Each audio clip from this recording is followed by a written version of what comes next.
A blessed day to everyone.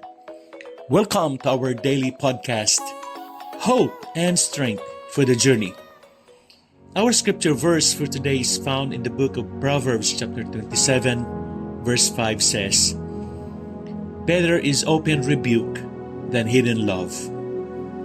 Hiding your true feelings like resentment or unforgiveness keeps you in bondage to them. Imposibleng magsimula ng maayos ang iyong araw kung patuloy kang nagigising na may sakit mula sa mga sugat ng nakaraan.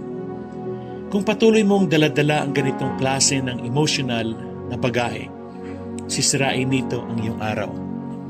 Sometimes you have to confront things to make them better, but use wisdom. While it is good to talk about things, don't dump all your thoughts and emotions on every person who comes along today. Today, we are exploring a verse that speaks directly to the nature of love and relationships. Itinuturo sa atin ng Kawikaan 27:5, ang isang malalim na aral tungkol sa tunay at makadiyos na pag-ibig. Sa mundong madalas nating iniisip na ang pag-ibig ay laging pagsang-ayon, binabago ng talatang ito ang ating pananaw. Sinasabi nito na ang tunay na pag-ibig ay minsan nangangailangan ng pagtutuwid, isang mapagmahal na pagpapayo na sa huli ay nagpapalalim ng ating pananampalataya at nagpapalapit sa ating mga relasyon. Let's break down this verse with 3 points that can guide us in both understanding and applying it to our lives. Number 1, courage to confront. Confrontation can be uncomfortable, especially with those we care about.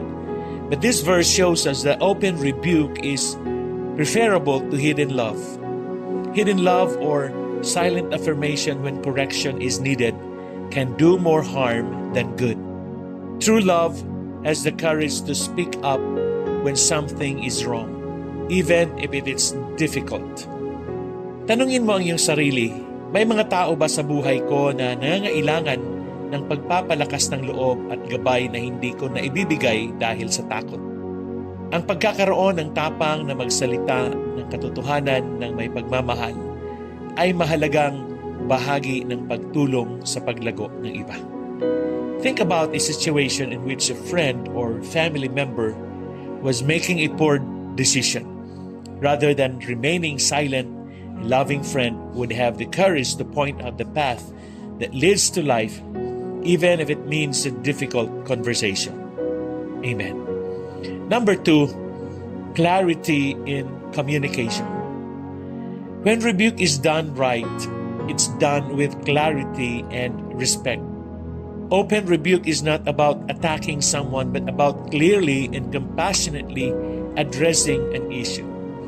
Ambiguity or hidden love leaves room for misunderstanding, but clear communication makes it possible for both parties to understand the situation and move forward.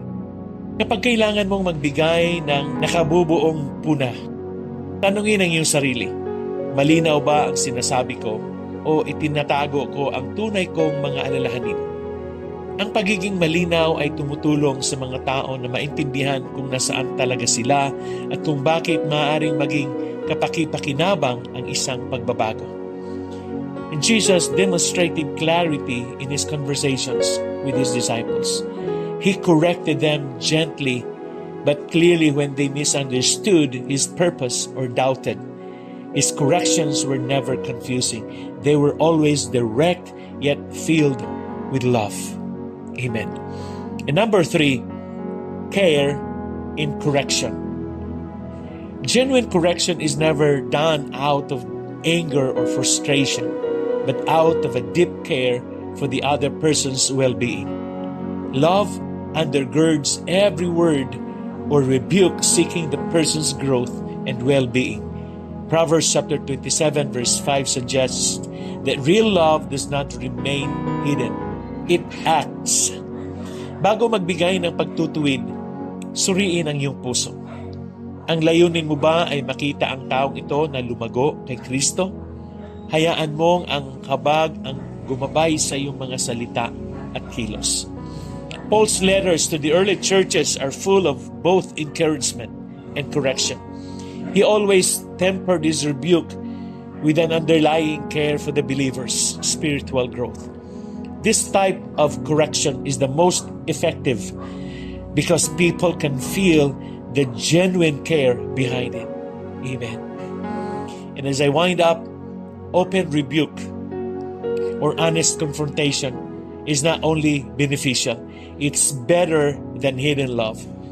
Ito ay pagpapahayag ng pagmamahal na pinahahalagahan ang katotohanan, relasyon at paglago higit sa kaginhawaan o takot sa hindi pagkakaunawaan.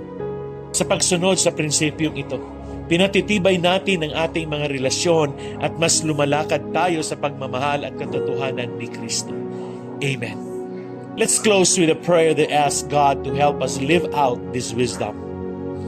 Let us pray. Heavenly Father, we thank you for the gift of wisdom from your word. We recognize that true love sometimes requires difficult conversations. Give us the courage to confront when needed, the clarity to communicate effectively, and the care to correct in love. Lord, help us to speak truth with kindness and to receive correction with humility. May our relationships grow stronger as we build them on love that is honest and open, just as you are with us. In Jesus' name we pray. Amen and amen. Again, good day and have a wonderful day ahead of you. God bless you and your family. See you again tomorrow.